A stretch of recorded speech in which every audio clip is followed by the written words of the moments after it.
कसवा जी शायद भूल जाते हैं कि वो अब कांग्रेस में है। उनको भारतीय जनता पार्टी की चिंता छोड़कर ये स्पष्ट करना चाहिए कि किन नीतियों के कारण नरेंद्र मोदी जी की कौन सी नीतियों से कुपित होकर वो कांग्रेस के घर में गए।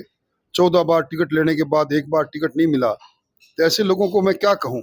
वैशाली साड़ीज, दुल्हन लहंगे, फैंसी लहंगे, साड़ियों की सभी रेंज का एकमात्र शोरूम वैशाली साड़ीज, घंटाघर के पास, सुजानगढ़। में एक बहुत ही गरिमामय कार्यक्रम में राजेंद्र सिंह राठौड़ ने शिरकत की, जो कि आप ही के द्वारा प्रेरित था। कोरोना काल में जिस तरह से हमने देखा कि बहुत सारी बच्चों ने अपने पिताओं को खो दिया था और ऑक्सीजन की गंभीर संकट की स्थिति में आपने ऑक्सीजन संयंत्र का भी यहाँ पर स्थापना की और आज गौरी शंकर जी मंडावाला ट्रस्ट के द्वारा यह उन बच्चों का पुनः सम्मान किया गया। सर, चुनाव के बाद में पहली बार बातचीत हो रही है, जिस तरह का चुनाव हुआ, जिस तरह से भारतीय जनता पार्टी की पराजय हुई राजस्थान में, क्या कहेंगे इस पर?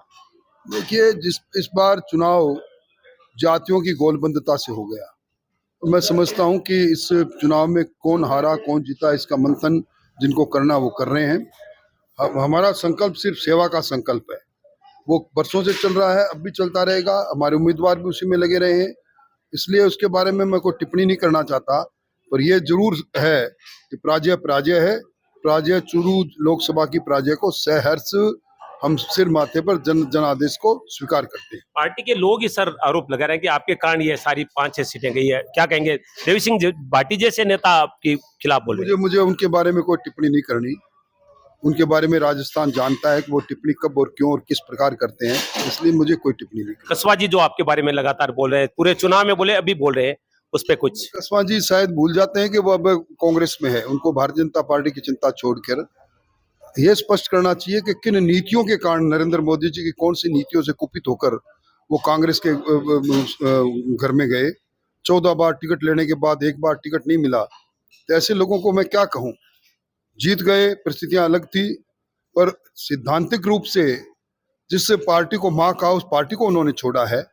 ये जनता है, ये आज नहीं समझी तो कल समझे। आपको बड़ी जिम्मेदारी देने की बात हो रही है सर, क्या कुछ? कोई जिम्मेदारी नहीं। मैं अब राजनीति की जिस कागार पर हूँ, मुझे कोई जिम्मेदारी की जरूरत नहीं। मैं साधारण कार्यकर्ता हूँ, उसी नाते काम करूँ। बहुत बहुत धन्यवाद। राजेंद्र सिंह राठौड़ ने आज से उन तमाम प्रश्नों का जवाब दिया जिनके बारे में लोग जानना चाहते थे और निश्चित रूप से जो पराजय भारतीय जनता पार्टी की चुरू में है, उसे उनकी बातचीत से साफ लग रहा है कि वो काफी व्यथित नजर आ रहे हैं। आज के कार्य में बहुत सारे नेताओं ने यहाँ पर भाग लिया।